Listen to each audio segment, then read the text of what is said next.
All right, we are back again with another episode. Again, I stopped counting because we've done so many so far, and it's just been nothing but a blast to have on coaches each and every time. As always, guys, remember hit that like, comment, and always subscribe button to help this thing continue to grow, taking this thing in the right direction. But you got myself, Coach Coop. We got my boy Jay, us old men, even though he don't like to admit to it yet, but I'm buying into it. We got another special guest with us this week, right? We got my boy Khrys Speed out of the UK, former rugby player, owner of Ronin Strength UK. He's doing Ronin Strength Hybrid, which is online and in-person training. He is doing Olympic style lifting. He's also training athletes. He is currently also competing in Olympic lifting while helping others compete at the Olympic lifting level. He was telling me a little bit before we got on air what all the different levels were. There's like 70 different competitions to go to within the UK because some reason the UK like to have a messed up system, which just goes to explain what it's like when you guys got Brexit. You know what I mean? They like to do crazy stuff, right? But also, in the meantime, he is working on opening up his own gym, right? Which we'll get a little bit more into on how that whole process is going. But before we jump into everything, Khrys, how are you doing, bro? Just like mentally, physically, emotionally, and all that, because I feel like we always forget to ask each other, how we are, because we have to show up every day with a smile on and be the perfect person for our athletes or our people that we're working with, bro. We just want to know, how are you doing? I'm doing pretty good. Yeah, I'm enjoying things. I think that whole thing of checking in with each other because we take care of athletes and we're so involved in the coaching process. I think you also don't really take care of yourself that much. Whereas it's definitely gotten better over the last couple of years because I've tried to take kind of like note of that and be like, oh, you should probably take care of yourself. Otherwise, you can't really take care of everyone else, can you? To be fair. That's good, man. So, former rugby player, and now you're on the Olympic lifting side of things. But like, what got you into the fitness, the strength and conditioning fitness world? What started you in this? The reason I went into Olympic lifting wasn't because it was like a clear-cut choice of I'm done with rugby, I'm going to start doing weightlifting. I don't know how it would have been for you two, depending on where you grew up and like where you played and who coached you, but you kind of just got shown power snatch, power clean, a few Olympic lifting like variations as part of your strength and conditioning. And I think I got shown the full list of snatch, clean and jerk by a guy called JD Bain at Bedford Blues Rugby Academy, where I think what was the coach he gave me? He basically saw that I could do the movements, went, oh, if you just catch it in a power and then just squat really fast, you'll be able to do the full lift. So you'll be able to lift more, you'll enjoy it more. That was literally it. And before that, I'm pretty sure everyone's had the same journey. I used to look at tnation.com and bodybuilding.com because a teacher at school just said, I don't know about lifting, so you need to go off research yourself. I think, what was the first thing I found? It was like, it wasn't even, it was Barry Sanders. And it was an old, what was it? It was like a New York Jets running back. I can't remember who it was. So they basically just talked about the lifts they did in training. And it was like, do power cleans, do some squats, do bench, do some bodybuilding, do some sprints and some jumps. And that was it. So I was like, oh, well, I'll just do that. So I learned how to do like power cleans by myself. And then as I kind of finished up with rugby, like getting into like my early 20s, I was like, oh, I'm not having as much fun with this. A few like casual weightlifting comps, like novice ones came up. So I went to one of those. I met my first coach, Mike Causa, and he just went, oh, you should do this again. So then I did it alongside rugby. Then I started in a few more comps. And as I started to get more into coaching as a job, because I wasn't playing at a high enough level to get paid to just play, then I slowly started competing more and started playing a little bit less, competing more, playing a little bit less, until it was like, I actually don't really play rugby anymore. I just lift and then coach other people to do it. So it's like a really like slow, almost like subtle change where it was just, oh, I actually don't play rugby anymore. I just do weightlifting. And it happened over about 2 or 3 years. So between like 22 and 24, I just slid across. But not like all at once. It wasn't like I stopped competing this year. I stopped playing this year and I started competing. It kind of just happened. So I know for a lot of some of the other guys we had on it was like, all right, I got an injury, so I might as well just go into coaching, right? So like they just ended up starting coaching. For you, it's kind of like it just happened. You know what I mean? It's just like gradually, oh well, I'm not really enjoying rugby anymore, and I'm really enjoying this weightlifting and coaching side of things. And now you're doing Olympic lifting, but like Olympic lifting, how did you like when you were playing still, how did you see these two correlate together? I always got told, because I think the time when I started playing rugby, when you could start being in like because it works differently to like American sports. Because American sports, I don't think there's an academy system, so you can't get into, let's say, an NFL team or an NBA team by getting on like a junior team for that club. You have to go through college or you have to go to Europe and all that stuff.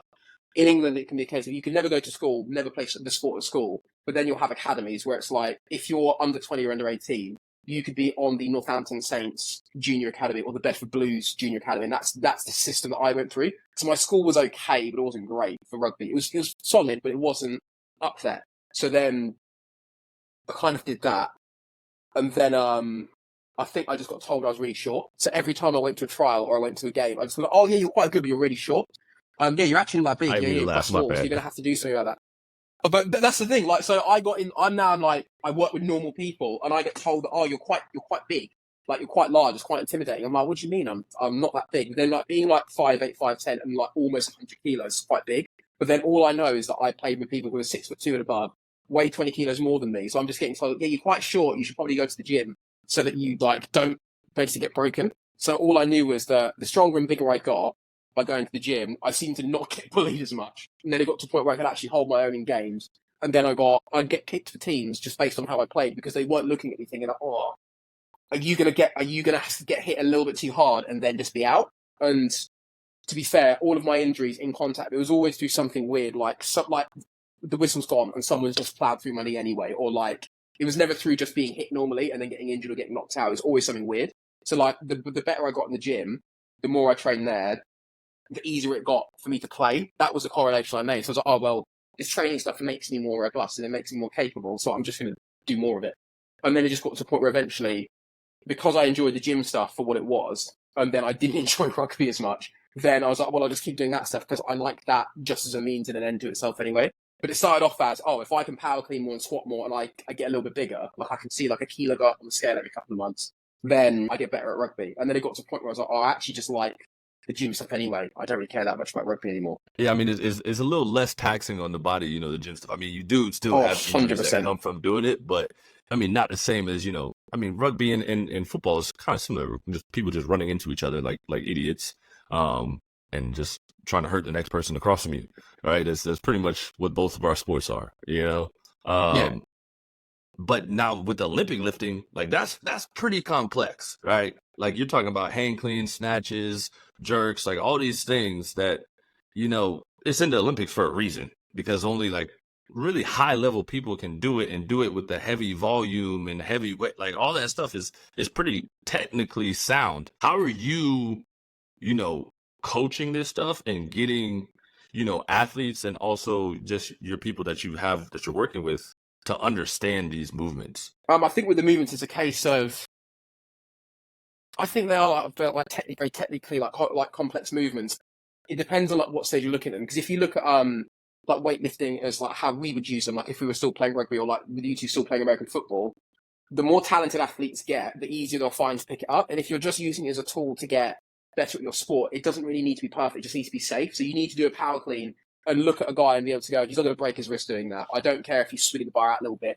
He's not contacting the bar that well, but it doesn't really matter because you can do it safely. Whereas with weightlifting, it's like, oh, so if someone's contacting the bar a little bit low on their thigh when they do a power clean, but it's safe, well, if they contacted it higher, they might be able to clean 10 kilos more. So it's more when you get people on the onset, when like, they first come into the gym, it's just making sure that you make things as simple as possible and you try to layer the complex things on top as like they get better. So like you look at like some training systems like international training systems, like let's say I want to see the Romania or Ukraine. I might have this wrong, I can't remember which one it is, but they don't let you do anything from the floor for the first year or so. Everything's a deadlift, it's a pull, or it's a hang snatch or a hang clean, and then you jerk from rack. They make sure it's separate, so you work on these things to make it simple as possible.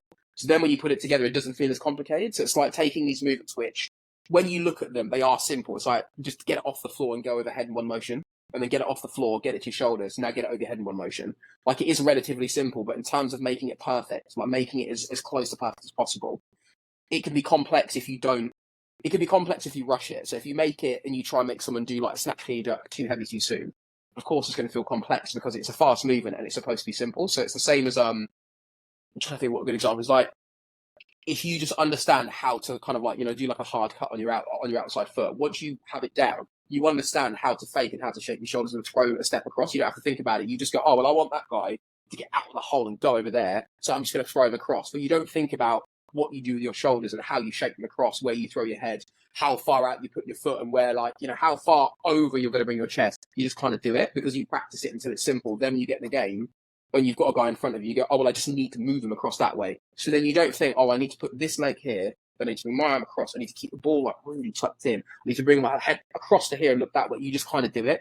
And weightlifting is kind of the same. And if you think about it, it's also a very easy, safe place to get people to practice. Like, you get to do a sport on the same kit everywhere, the same 3 attempts on a snatch and clean jerk every single time, in front of basically the same 3 judges every time. So it's quite a safe place to teach people to do stuff. Whereas with like football, it's a case of if you think, okay, I've hit my gap, but someone just got blocked, well, then you've done the right thing, but the man, you've got to do something else. Whereas with weightlifting, if you do the right thing, most of the time, the right thing will happen. I think this is why it is complex, but only if you rush it.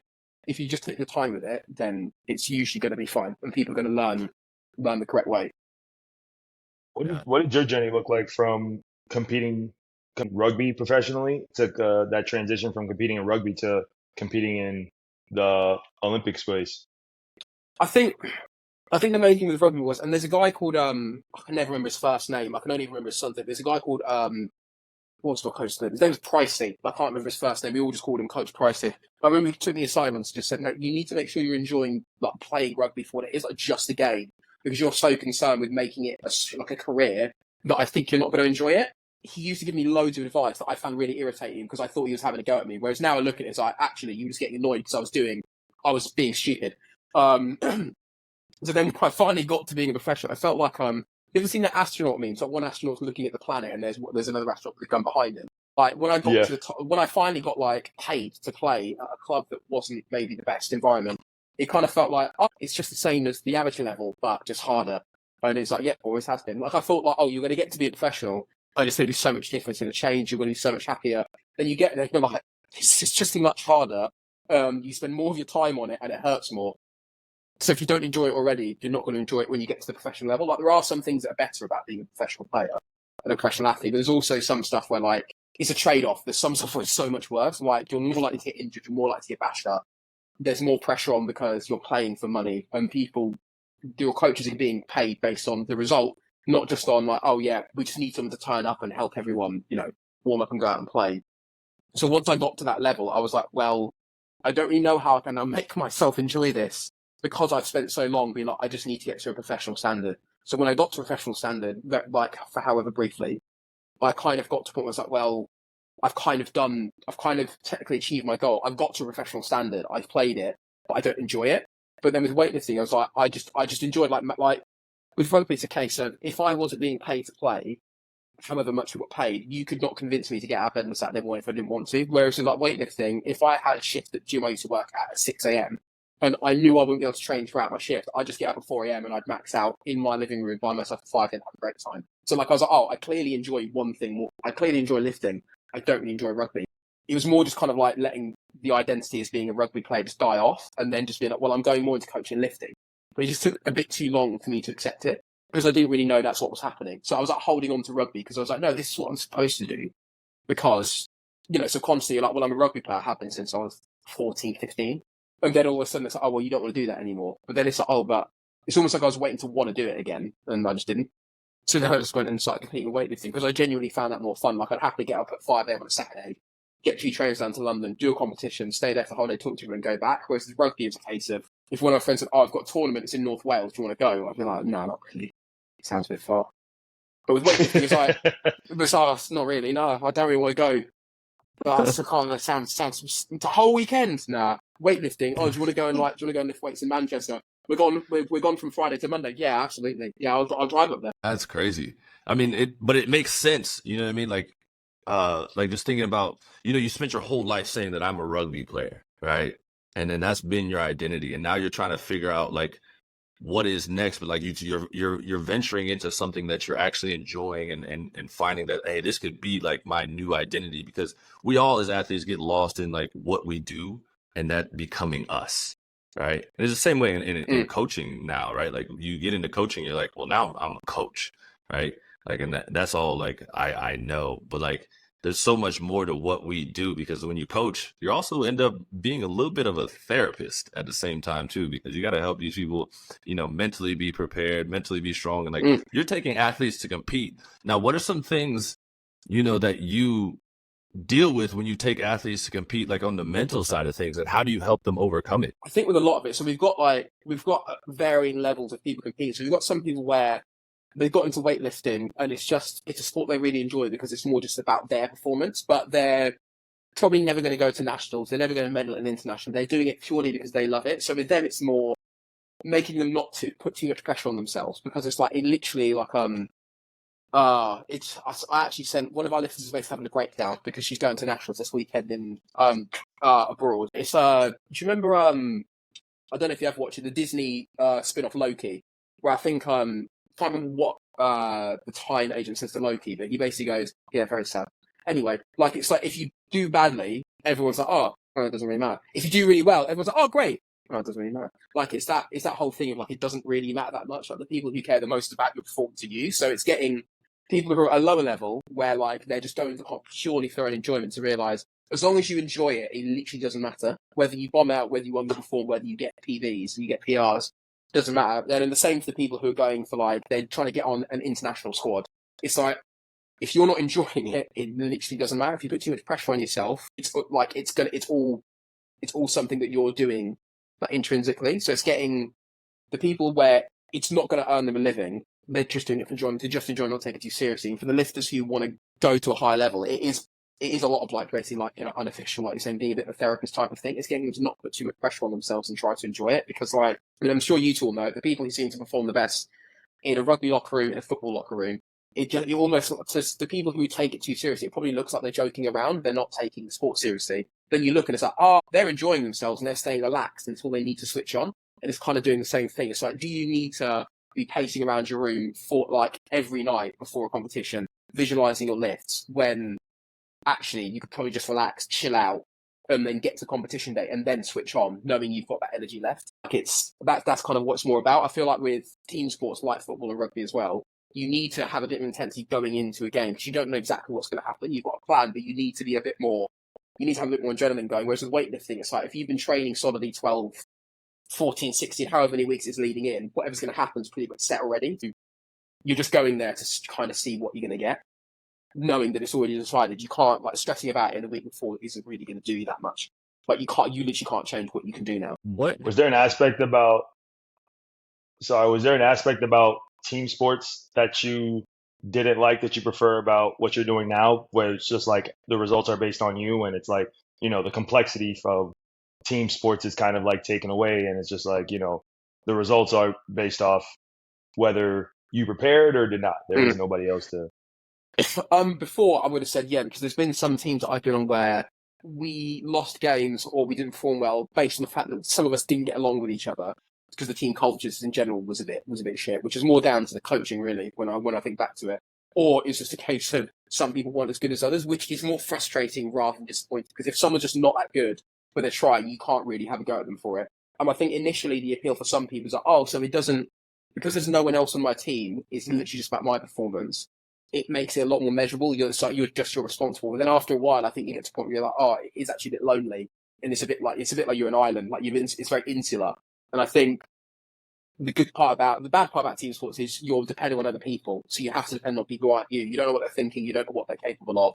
You don't know how much effort they're going to put in. But then the good part about it is you have other people to share the load with. And also, like, if let's say, I don't know, like using like a life example, like if you've got to do your own taxes, like you've got to fill them in all your stuff, you've got to pay them at the end of the year, you will happily leave it. Well, I will. You will leave it till the day before, knowing you've probably got it wrong, and send it off anyway. Whereas if your friend, like, if one of you phones each other up, like if Cooper goes, Jay, mate, I don't know what I'm doing with my taxes, can you help me out? You'll be up a month before, double, triple checking all of it to try and make sure it's done, because you don't want him to get in trouble. And it's the same kind of thing with team sports. Like, you'll probably try that harder if you're playing with really good people that you actually want to help out. Like what every great running back and fullback partnership seems to be, they're really good mates and they want to stick up for each other. So then they run through a bit more for each other. But for them, if it was just about them, are they going to try as hard? Like what's Terrell always say? It's that famous clip where he says, "I love me some me." Not many people love themselves that much. They'll try harder for themselves than they do for anyone else. Most people, it's a case of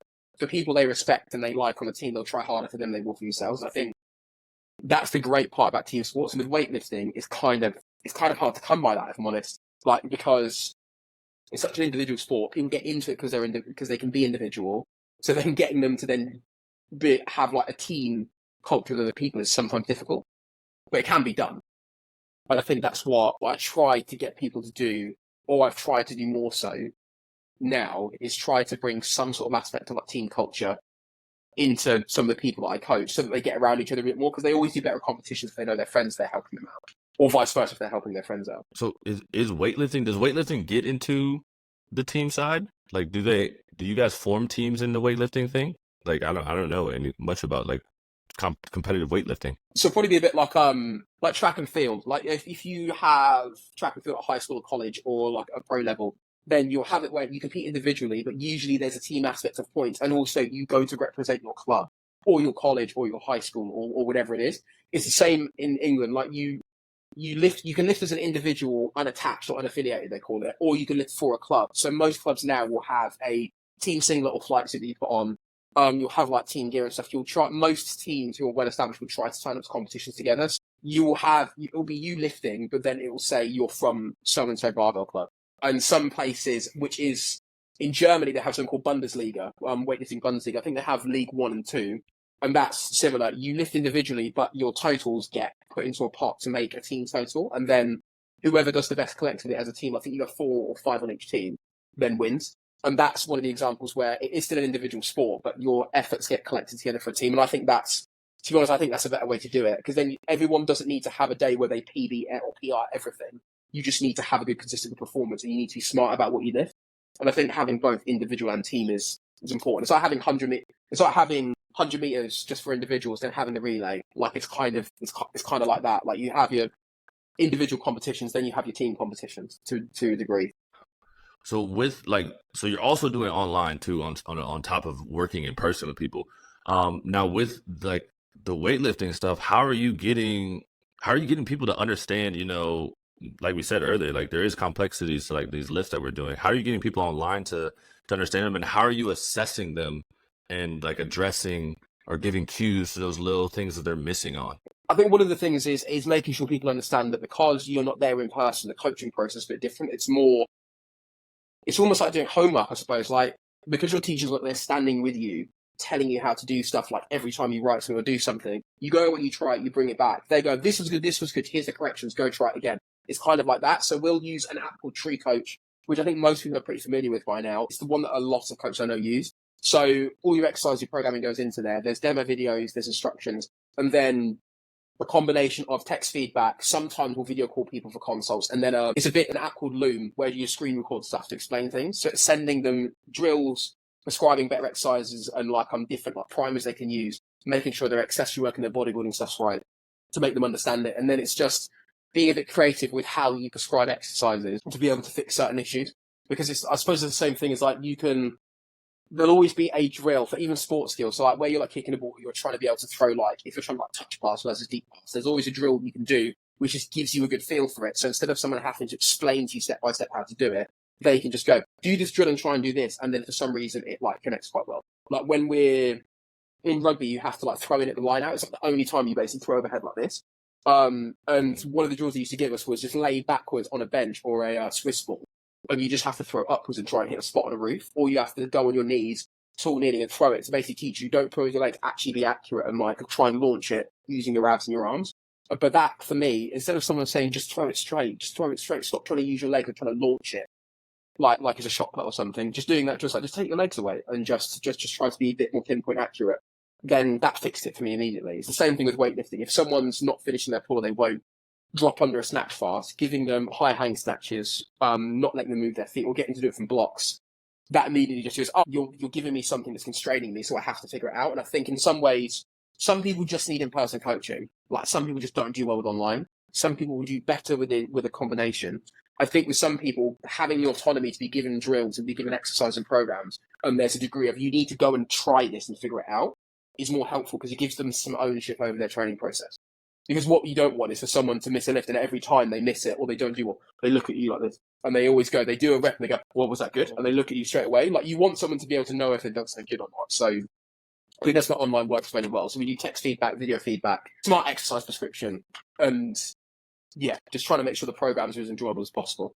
How about you say you guys use like a lot of exercises to kind of just like build context for certain drills or certain exercises, or obviously like for a bigger exercise, like I guess of a power clean, you use smaller exercises or accessories to build context. Are there any like cues that you may use, like either in person or online, like some of your bigger cues you may use for like either a jerk or like a power clean or et cetera, that you feel like usually kind of bring everything together for context?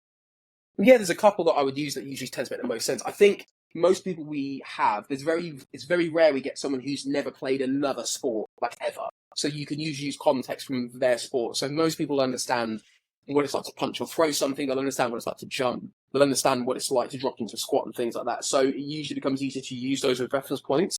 I still stand by the best way to teach someone to pass that to a power clean is show the coach called Joe Ken. I feel like that's a bit of like a throwback now because he's not as out there as he used to be, maybe for a lot of younger people. But he had a PDF which is just it showed people how to power slash and power clean.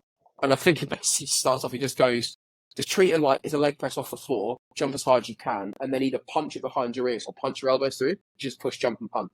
That's what I'll usually start people off with. It's just like push the floor away. Once it gets above your knees, jump as hard as you can, and then either punch your elbows through if it's a clean, or punch overhead if it's a snatch. So giving people movements where like they kind of understand and have a visual of what those movements look and should feel like, and the intent's right, we usually do it. Same thing if you've got guys where like they're really tense, they want to muscle clean everything, telling them to jump and then relax and sit down, like when they're doing a clean or a snatch, tends to work as well because they stop fighting the way they let it push them down. There's lots of different cues you can use for it. With split jerks, like trying to drive and then step into your splits instead of jumping and doing like a big jumping jack and flicking your feet out. Telling them to like jump and then step the back foot, step the front foot, so jump and step can work as well. There's lots of like different general cues I'll start with based on, and they'll change based on either what someone does when you tell them the cue or what sport they've done beforehand. Because if someone's done like wrestling or they've done dance or they've done gymnastics, the cues and the way they understand movement will change. So you might as well use the language they're familiar with. Yeah, I mean, so you're working also alongside that with other athletes, like so athletes that are still playing rugby or playing soccer and all that stuff too. Now, there's all like lately, you've seen a lot of like move away from doing the power cleans or doing just a full power clean or doing the full jerk or anything like that. How have you implemented that? Are you still teaching people to do the full thing, or like are you breaking it down into pieces, and how is this working together with their sport? So that last bit, and you cut out just before you said better at their sport. So how is it working together with their sport? I'd say with weightlifting, it really depends on who it is. So I think with a lot of sports, if you don't like weightlifting, like in your training program, there are other things that you can do. I think if people are open to using weightlifting as movements, it just gives you more tools, and I think that it gives you another chance to try to produce and accept force in another context where like the loading's slightly different. So like doing a heavy back squat, you'll still have to accept the force on top of you, absorb it, resist it, and then produce force against it. A snatch and a clean and jerk, and then let's say like a back squat and a sprint. If you put them all on the line, the back squat is obviously like like a heavy deadlift, like the heaviest and the slowest. Then if you've got like plyometrics, then you've got sprinting. Snatches and clean just kind of probably hang out somewhere between a heavy squat and then like some pliers like box jumps and stuff. So it's teaching you to produce and resist. It's teaching you to resist force and produce force at somewhat of a high speed. So for contact sports, I think is applicable because it kind of lets you practice a little bit of what you're doing on a field against other people, but in a more controlled setting. I think just giving people different tools to be able to practice producing and accepting force just in slightly different contexts is important, because the more movement variations you have to be able to teach someone to do the same thing or to teach someone to do like the same quality is going to be important, because it just gives you more tools to do the same thing. So you don't just use, if you're playing like soccer, you don't do the same touch pass with the inside of your foot every time. You have different angles you can hit the ball at. You can like chip it over someone. There's different ways you can put speed on a ball, put curve on it. Same with that pass in an American football. You're not just going to do a bullet pass and just hit it at someone's chest every time. Sometimes it's going to need to be curved around. Sometimes you're going to lob over the top. You might do a little like a little shovel pass, like pass it like down the line. You've got different tools to achieve the same goal. I think weightlifting is just one of those. Like you're just trying to use it as a tool to help them get better, and it's also like a case of it just feels quite satisfying to do. So if it makes people get more invested in the training process because they like doing power snatch, power clean, or they just really like push presses and jerks, then I think throw it in there, because if it makes them more invested in the training process, they're going to get more out of it. Because the worst thing is if you have a training program that looks really good on paper, but then people just don't enjoy doing it. And then you have guys come in and they passively go through the training process. They don't want to be there. And then it just makes their gym time just not very, it makes it feel not very productive, because they feel, I've got to be here and I don't know what I'm getting out of this. Whereas if they really like doing some Olympic lifts and some like pliers, some throws, and the training program they're doing, then it's going to make them feel better because they enjoy it. And if they enjoy it, they'll probably get more out of it. That training then feeds back into sport, makes them feel more capable. I think that's what it's about. Like, I don't think you have to use weightlifting movements, but I think if you can, and people like doing it, you might as well. Yeah, no, for sure. And then on top of that, now like you've been in other gym, you've been in other places, you started your own stuff, and now you're about to open your own place, like potentially like have your own location. What was the process like to getting there, and how much groundwork are you like did you have to put in to get to the point to like potentially open up your own place? So it really varies. So there's some people where they'll look at starting completely from scratch. So getting a fresh building, renting a new centre is completely blank. You got to buy all the kits to put in, then you start advertising. I've opened one gym. It's a gym that still functions. Like, they're still doing very well. A gym called Khrys Strength in Till. And I think I want to say they've got a second site in Cambridgeshire now, where me and one of my old friends opened it together. And that was one of the ones where it just so happened that the rent was really cheap and we were looking to move on from the gym we worked at the time. So it just worked out really well on coincidence. The second gym that we had, which was a temporary fix after COVID and all lockdowns here, was on a military base. So they gave us a short-term lease just to kind of tide us over. This one that we're potentially going to get is a gym that someone else has been running, and they've basically just gone, the gym's great, but we're moving. We're moving out of the country. We don't want to be here no more. So then looking to take that over to be able to improve upon it and be able to put our touch on it is what we're kind of looking to do. So I wouldn't say there's a set way to like look at opening a gym, and the groundwork will be different every time. So obviously the groundwork of opening up a fresh place, it's a unit that no one's been using. There's no business there. Let's say you go into a completely new city, is different from, let's say, taking over a gym that already exists, which is kind of what we're going to look to do, which is probably, there's less groundwork because a lot of the groundwork in terms of signing leases, making sure the legal documents are right to run the gym has already been done. You just need to go in and sniff around, make sure that there's no hidden stuff that you're buying into you don't know about. So hopefully in a couple of months we'll be able to have a new gym and be able to start servicing some more people in person. What made you want to do that? Like, why get your own place? Why not just, operate on somebody else's place, pay rent there, or something like why your own spot? Because it can be a lot, right? You know what I mean? Like, there's a lot of things that you got to cover. You got to be there a good amount of time, right? You got to get all the insurance and all that stuff, people to sign liability waivers, trying to figure out like how much clientele you need to, keep the doors open, Wi-Fi. Oh, there's so much stuff that you got to worry about. Like, why not just rent a space and kind of work out of that? I would say because I've done that before, and this was, to be fair, this is when I was just starting to get to more weightlifting and it wasn't as popular, so it made more sense to have your own place because you can do more of what you want to do.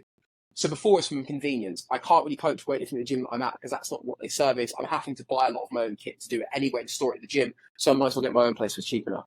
And then the second time around is because in order to service more people, there wasn't anywhere, again, near us in East London where we were at that had weightlifting equipment available. And then as we started to build up online, we just realised, well, we have a fairly good relationship with a lot of different gyms where we can get people at cheaper memberships or cheap day passes.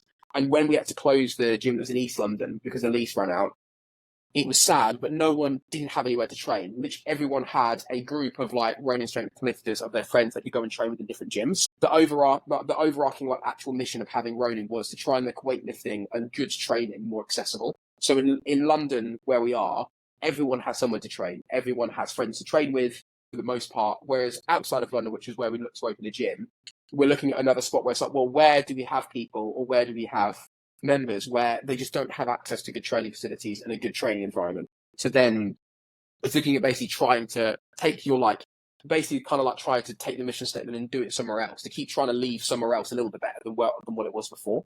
And online we've managed to do it.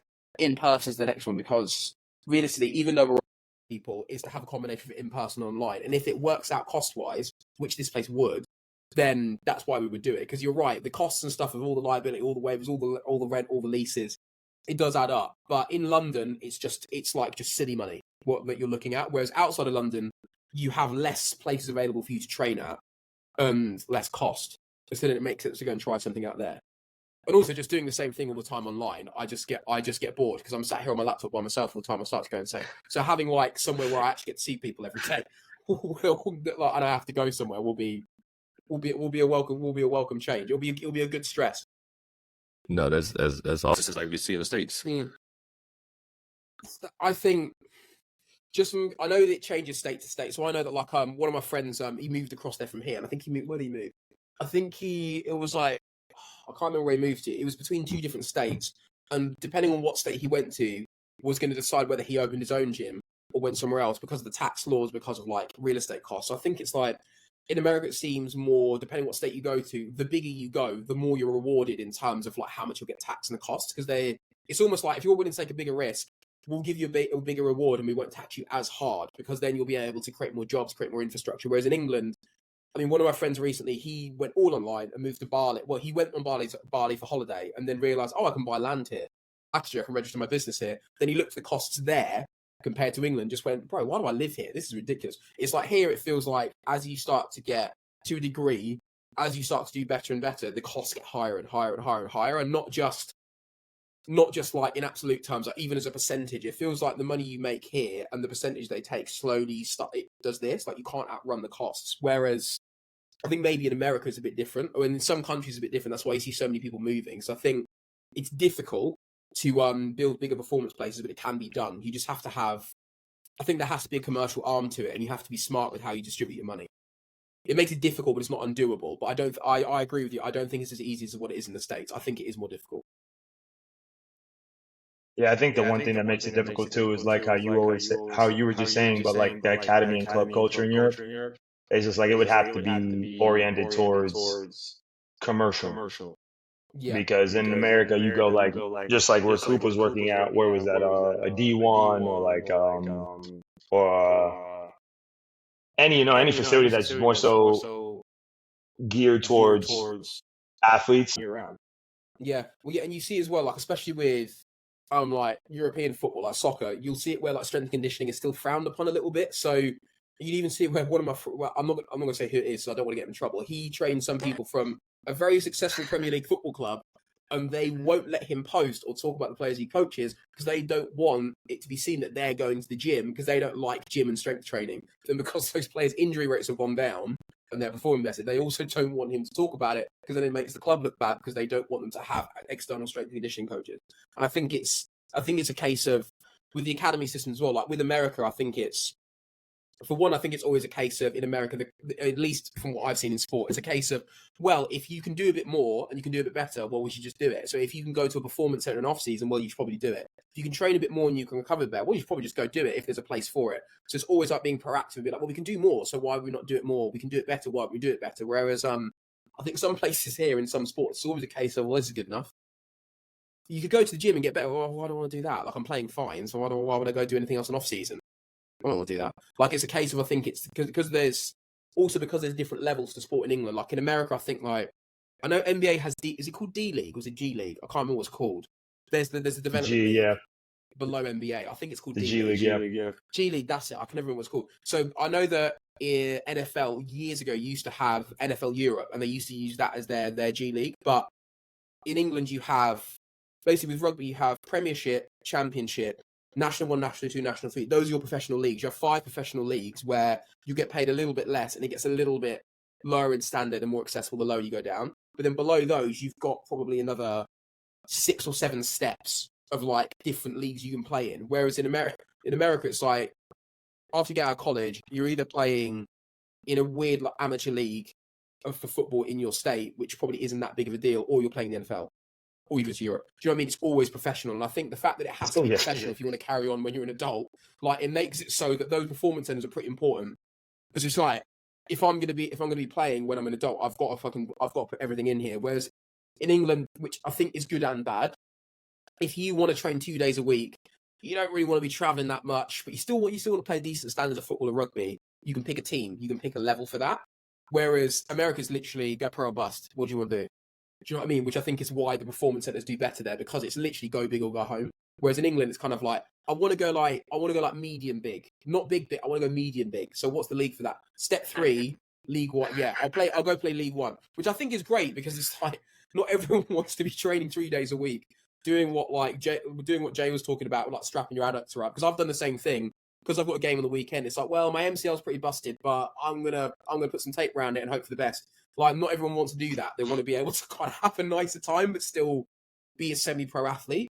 And I think England kind of lets you do that, whereas America absolutely doesn't. Like it's you're going to be pro or you're off, mate. Do you know what I mean? Yeah, but it's also helping athletes. One of my friends does some stuff, and what was the example he gave me? So imagine, this is a Premier League football player.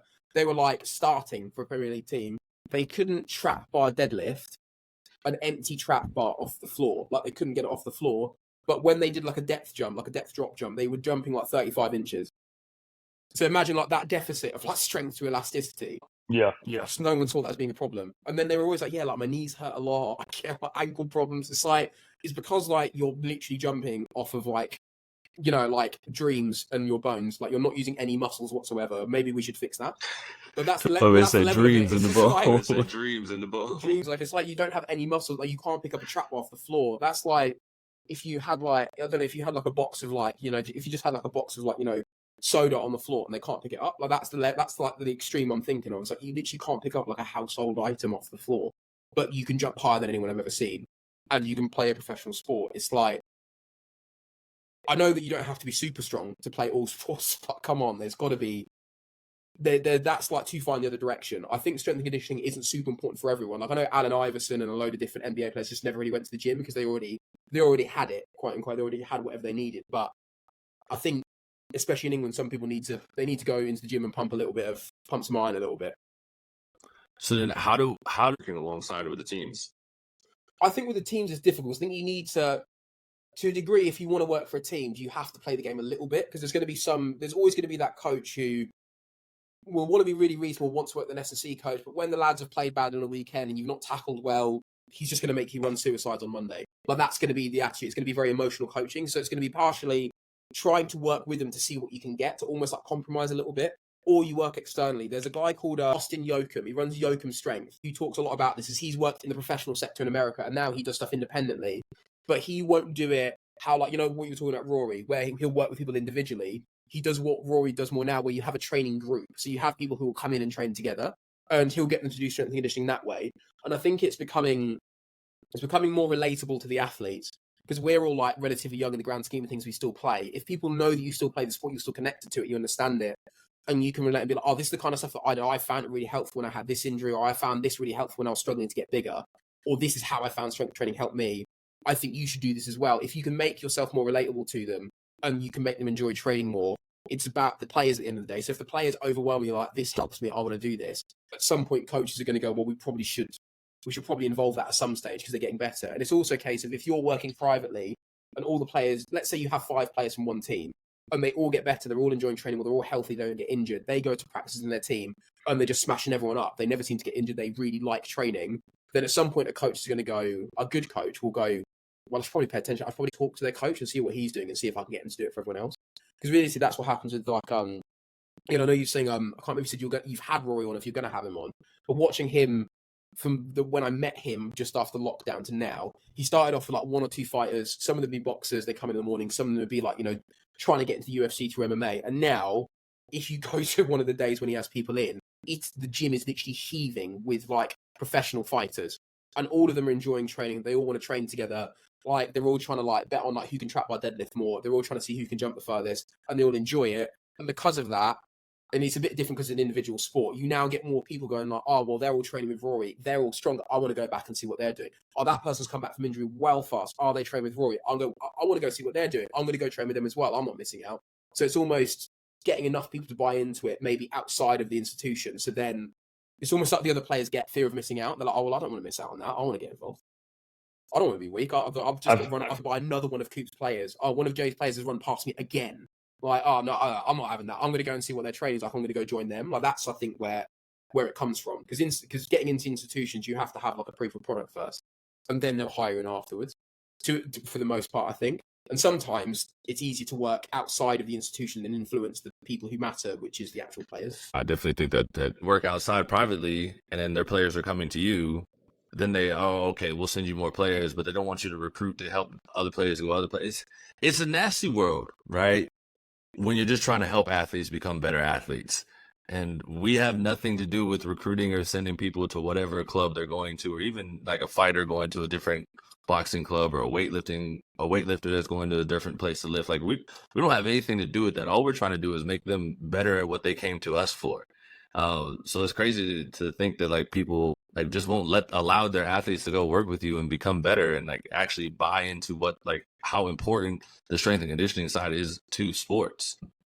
But it's also good to hear from somebody on the other side. Because again, Jay and I are coming from America, right? So we're so used to like just the buy-in all the time. Like you've got to do weightlifting, like in order to be good at sports. Like you've got to do the strength and conditioning, you got to do the plyometrics, all that stuff in order to be good at whatever you're trying to do. And it's implemented in the high school level, then in college. And if you want to go pro and you want to go work somewhere else, cool, you can do that. But just being over here, it's different. Like we're again, trying to navigate and figure out how do we continue to expand and make this thing better and continue to help athletes, you know, and coaches find a way through. So on top of that, where is Khrys, you know, in the 5 to 10 years? Oh, what did you say after where is Khrys? It froze up again. I think it's my computer. Where is Khrys in 5 to 10 years? Where is Khrys in 5 to 10 years? 5 to 10 years. I would hope if I've not completely snapped myself up, I'll still be competing in a sport. The brand of Ronin will have more coaches who are able to work full time with a combination of online and in person in a sustainable fashion. Because one of the things I wanted was for coaches, if they want to coach till they're 50, then they can. Whereas I'm sure you two can see it, like it feels like if you're not running a team, it's like, you know, you're a director of performance at like a rugby club or a football club. It feels like a young person's game to coach. I'd like it to get to a point where anyone who works with us, if they want to, they can stay for 10, 15 years, know that they're going to be able to sustainably work and love what they're doing.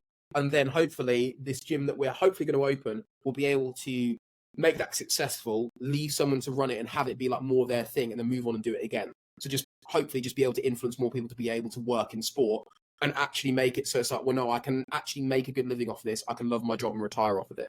So hopefully by that point, we will be closer to being able to do that for more people. It's almost like an entrepreneur in the strength and conditioning world.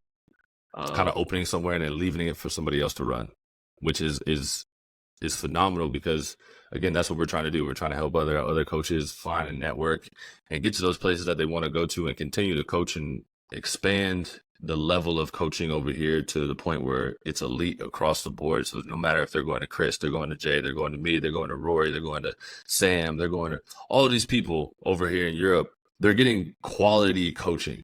And I think that's a huge thing to have a person like you come on and hear like everything you're doing with just, you know, the Olympic lifting side of things, even working with athletes is how you're breaking things down and explaining it, giving the cues and getting people to understand and buy into what you're doing is super important and super impressive. So just want to give you your flowers on that, bro, and say like we're proud of you and we love what you're doing and can keep up the good work. But now we're going to get into our 90-second round of one-word answers, right? You got 10 questions. It's one-word answers. It's one-word answers. Anything across the board. Are you ready? All right, you ready? Yeah, I'm good. Let's go. Here we go. Favorite post-workout snack? Snickers bar. Best workout facility you've ever been to? That's difficult. Velocity Sports Performance in New Orleans. It was like 10 years ago. I still think that place was sick. Favorite rugby team? Northampton Saints. Pizza or burger? Pizza. Favorite vacation spot? I actually don't know. Pass. I actually don't know. Probably Spain. All right. Your best recovery tool? Sleep. Best athlete I ever trained. Outside of weightlifting, a guy called Nicholas Boyer plays rugby in the States. I think he still plays in the States. Which sport has tougher athletes, American football or rugby? American football or rugby? American football. NFL. He's had that NFL. Especially like old school NFL. Brian Dawkins. Brian Dawkins, Ed Reed, that kind of area. Brian Dawkins. Oh. Them boys was nasty out there. Nasty out there. Got more screws loose than him. I won't have it. Yeah, NFL. All right. Would you rather work with a brand new athlete that knows nothing or an advanced athlete that needs very little guidance? Brand new. There's more chat. There's more stuff to do there. Brand new athlete who doesn't know anything yet. What is your biggest flaw as a coach? Assuming everyone picks up things as fast as I do, because I picked up the sport really fast, so I assume other people will as well. And then when they're just like, "Oh, dude, this is really hard," I'm just like, "I don't." It took me a while to get over that, to understand that not every learning speed is different. Here we go. Best coach in the industry. Best coach in our industry. Best coach in the industry. That's difficult. That's very difficult. That's a hard question. My favourite coach at the moment, who would it be? Because of what he's done for S&C recently with Ply, probably Matt Watson. That's my favourite at the moment. Because of what he's done for plyometrics to make it more accessible. That's probably my favourite at the moment. Matt Watson. That's the plus plyos guy. Yeah, that's him. His Instagram name's like McInnes Watson. Yeah, I love his stuff. Yeah. Dope. Khrys, we appreciate you coming on, bro. Appreciate you taking out the time, bro. Appreciate you taking out the time. Man, keep doing what you're doing, and it's been great work. When we get over there to see Rory and Sam, we're definitely stopping by to see you too. Hopefully by then you've got your new place opened up, and we'll jump in and we'll host another podcast, and then we'll see how everything is going in the future. Clean up my power clean technique. Yeah, man, you ain't got to worry about me doing no power cleans. I ain't doing it. I look forward to it. Thanks for having me, guys. I appreciate that. For sure. No, appreciate you joining. For sure.